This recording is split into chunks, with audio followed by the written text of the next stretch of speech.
Assalamualaikum warahmatullahi wabarakatuh. Saya Ajeng Widyanisi. Di sini saya akan menjelaskan materi pada teks diskusi dalam subbab menyajikan teks diskusi pada kelas 9 semester genap.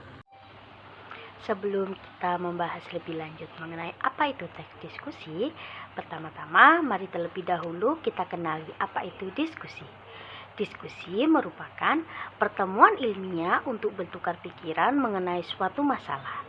Jadi, secara singkat, teks diskusi adalah sebuah teks yang memberikan dua pendapat berbeda mengenai suatu hal, yang satu bisa pro dan yang satu bisa kontra, yang menyebabkan kedua belah pihak menjadi saling membicarakan masalah yang sedang dipersoalkan, atau juga bisa didefinisikan sebagai tulisan yang dapat mengulas sebuah masalah atau isu dengan disertai argumen atau pendapat, baik yang mendukung maupun yang menentang isu tersebut, serta diakhiri dengan simpulan atau rekomendasi dari penulis. Selanjutnya ada tujuan teks diskusi. Tujuan diskusi merupakan mencari kesepakatan atau kesepahaman gagasan atau pendapat. Diskusi yang melibatkan beberapa orang disebut diskusi kelompok. Dalam diskusi kelompok dibutuhkan seorang pemimpin yang disebut ketua diskusi. Di sini, tugas ketua diskusi ialah membuka dan menutup diskusi, membangkitkan minat anggota untuk menyampaikan gagasan, menengahi anggota yang berdebat, serta menyimpulkan hasil diskusi. Selanjutnya ada fungsi teks diskusi.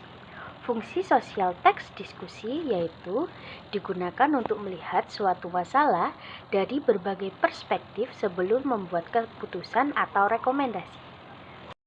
Selanjutnya ada struktur teks diskusi.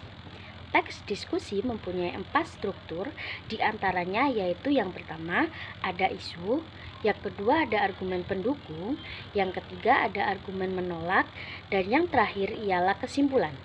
Pada struktur yang pertama ialah isu. Isu ini berisikan masalah yang akan didiskusikan secara bersama-sama. Contohnya, dalam pertemuan ini permasalahan yang akan dibahas adalah pemilihan pengurus desa. Yang kedua adalah argumen mendukung. Pada argumen mendukung ini berisikan argumen atau alasan yang dapat mendukung suatu hal yang menjadi pokok permasalahan diskusi. Pada setelahnya menyampaikan permasalahan, di sini penulis dapat menyampaikan pendapat dari sudut pandang pendukung disertai alasan-alasan dan bukti untuk mendukung pendapat yang disampaikan sebelumnya. Dan yang ketiga adalah argumen menentang, yaitu berisikan argumen atau alasan yang menentang, dan pada tahap ini si penulis mampu memaparkan pendapat disertai alasan dan bukti dari sudut pandang kontranya. Dan yang terakhir ada kesimpulan. Pada kesimpulan ini merupakan hasil akhir yang berisikan kesimpulan dan rekomendasi tentang suatu isu yang dibahas berisi jalan tengah antara pendapat pro dan kontra dalam suatu diskusi tersebut. Selanjutnya ada mengidentifikasi dan menelaah teks diskusi. Identifikasi berarti mengenali tanda kenal diri.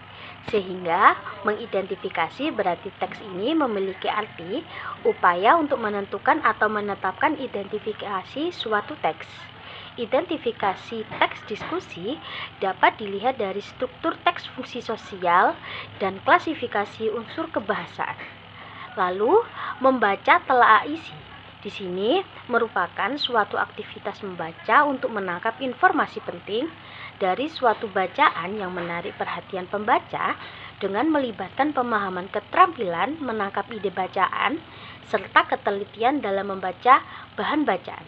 Yang mana di sini diartikan sebagai membaca telaah isi adalah membaca yang dilakukan untuk menelaah isi bacaan. Dengan kata lain, menelaah adalah mengamati berbagai isi bacaan.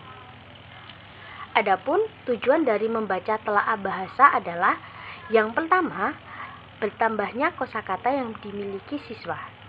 Yang kedua, bertambahnya pengetahuan tata bentuk kata-kata, kalimat, tata tulis, dan semantik siswa. Baik, itu saja materi tentang menyajikan teks diskusi.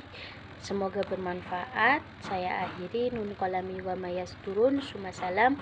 Assalamualaikum warahmatullahi wabarakatuh.